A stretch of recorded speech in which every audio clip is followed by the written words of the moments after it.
بسم اللہ الرحمن الرحیم۔ السلام علیکم ورحمۃ اللہ وبرکاتہ۔ عزیز طلبہ، امید ہے کہ آپ خیر و عافیت سے ہوں گے۔ آج ہم الحمدللہ سبق نمبر 34 جو ہمارے کورس نمبر 2 کا سیکنڈ لاسٹ سبق ہیں اس کو پڑھیں گے، اور کل انشاءاللہ ہمارا جو ہم نے کورس نمبر 2 شروع کیا تھا اس کا آخری سبق ہوگا، اور اس کے ساتھ ہی اگلے دن ہم انشاءاللہ کورس نمبر 3 شروع کریں گے۔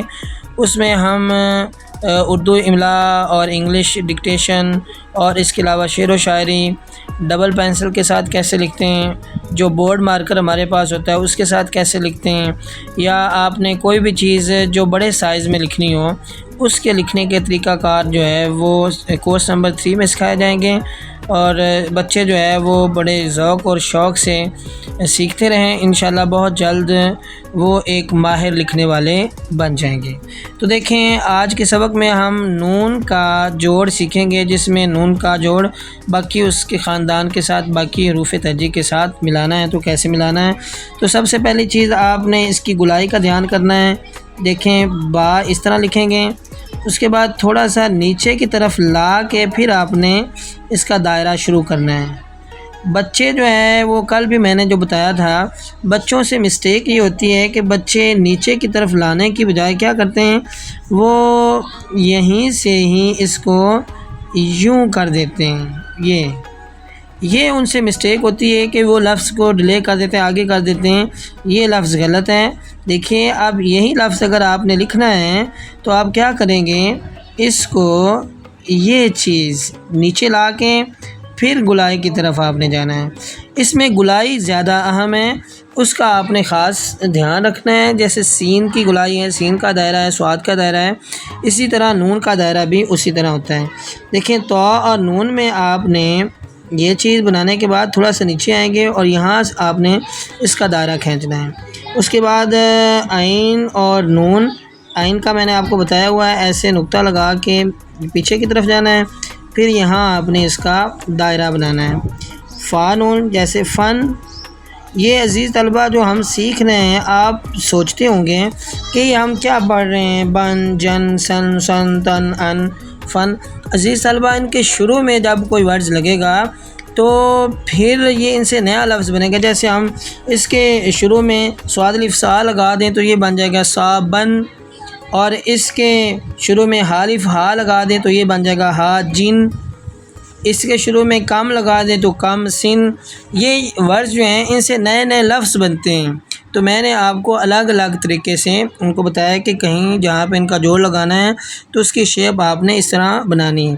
جیسے کن، کاف اور نون اس طرح لکھیں گے۔ اس میں نون کی جو گلائی ہے اس کا آپ نے دھیان رکھنا ہے، لام اور نون اس طرح، میم اور نون آپ نے اس طرح اس کی یہ جو گلائی ہے نا، آپ نے یہاں تک روکنی ہے، اوپر کی طرف نہیں لے کے جانی۔ یہ دائرہ آپ نے ادھر تک سٹاپ کرنا ہے، اس چیز کا آپ نے دھیان رکھنا ہے۔ آگے واو کا جوڑ جو ہے باقی اس کے خاندان کے ساتھ کیسے بنانا ہے، دیکھیے، جیسے با اور واو کیسے لکھنا ہے، یہ چیز بنانی ہے، یہ گلائی نیچے سے کھینچ دینی ہے۔ واو ہم کیسے لکھتے تھے، یہ چیز بنانے کے بعد اس طرح، اور یہاں رک کے ایسے کھینچنا ہے آپ نے۔ اسی طرح اب سین اور واو کیسے لکھیں گے، اس کی بناوٹ یوں ہونی ہے، یہ چیز یعنی ہلکا سا جو خم ہے نا یہ والا یہاں ہونا چاہیے، اور اس جیسے ایک نوک یہاں پہ نظر اس کی آنی چاہیے۔ عین اور واو میں بھی آپ نے خیال رکھنا ہے۔ عین تو ہم سیکھ چکے ہیں، واو کی بناوٹ کا آپ نے دھیان رکھنا ہے۔ جیسے فا اور واو، آگے لام اور واو اس طرح لکھیں گے۔ میم اور موم لکھنا ہو تو آپ اس طرح لکھیں گے۔ امید ہے کہ آپ کو میری بات اچھے سے سمجھ آ رہی ہوگی۔